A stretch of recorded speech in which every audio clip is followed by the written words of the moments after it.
Welcome to English and Chill. Today we're going to be looking at how to use ChatGPT to practice your speaking skills. Now, if you're not familiar with ChatGPT, it is a online, completely free software that allows you to talk to a robot, basically. The free version of ChatGPT does not have live access to the internet, but it does have all the information from the internet prior to January 2022. You can ask ChatGPT any question and it will answer it for you. One thing people might not think about is that you can also ask ChatGPT to ask you questions as well and answer them. Thank you, Muffins. ChatGPT is a really helpful source for not only writing, but you can use it for speaking too, and that's what I'm going to show you in this video. So first step, you're going to open your web browser. You'll see here that I have a Chrome web browser open, okay? And I'm going to be searching for ChatGPT, okay? So it's chat.openai.com if you'd like the URL. All right. So we're going to go ahead and open ChatGPT. In this case, I didn't have to log in or create an account because I was already logged in. You may have to use your email address to create an account with ChatGPT. I think you can also sign up with Gmail, Facebook, things like that. So let's go ahead and talk about how we can use ChatGPT. So for writing, one thing we can do is ask, is my writing grammatically correct? So if you have a piece of writing that you want to check, you can just copy and paste it here into the ChatGPT. Another thing you can do is use it with the voice tool. So how do you access the voice tool? You're probably more used to accessing your voice tool on your phone, right? It's going to turn anything you say into text. So on your phone, you might use that little microphone symbol at the top of the keyboard, right? Here on our laptop, there's a lot of tools that are built into different softwares where we could use speech to text. But if you want to use it on anything at all, in this case on a Windows computer, I'll also show it on the screen how to do it for a Mac.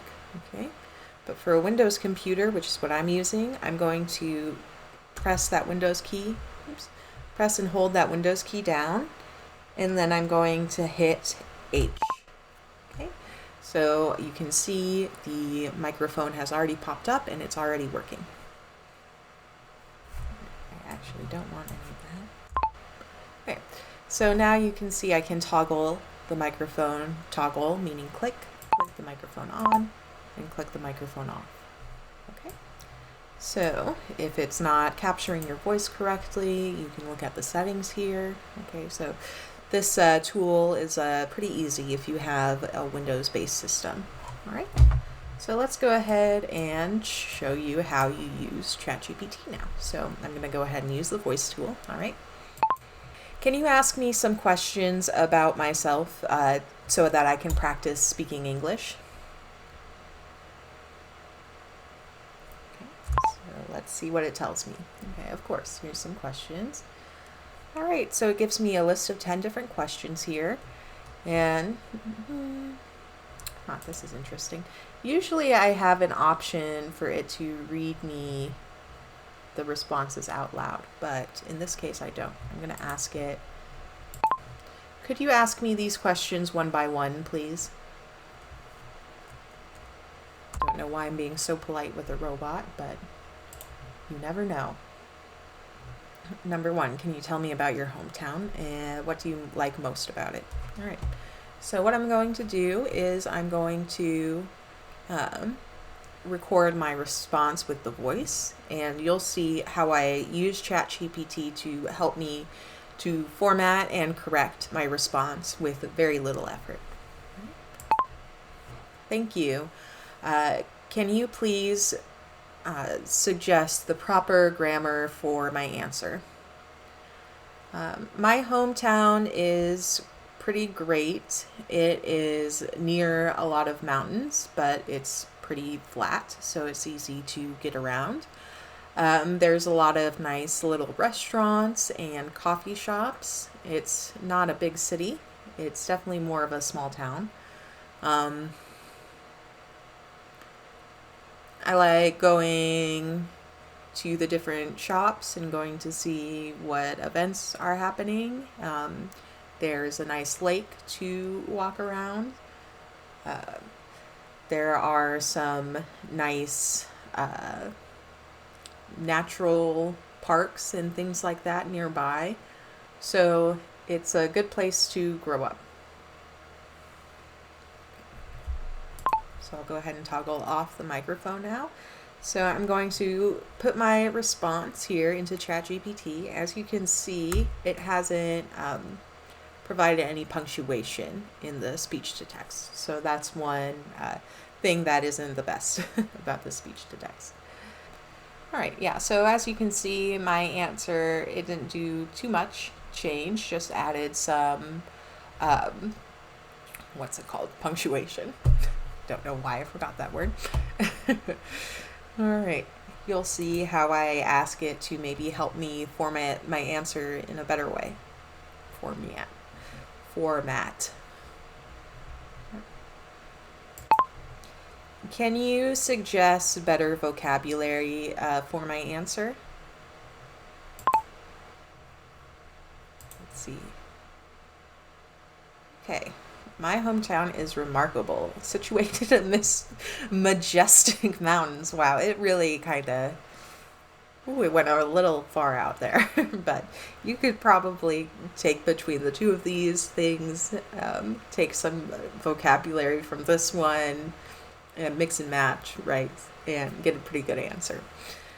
And this is a great way to learn vocabulary too, because you kind of see it in context and then see how it's using that vocabulary with your actual response and your actual experience.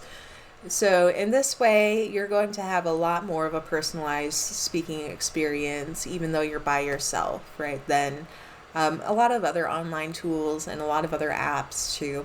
And what I've shown you today is just a couple of examples of ways you can use ChatGPT to help with speaking practice.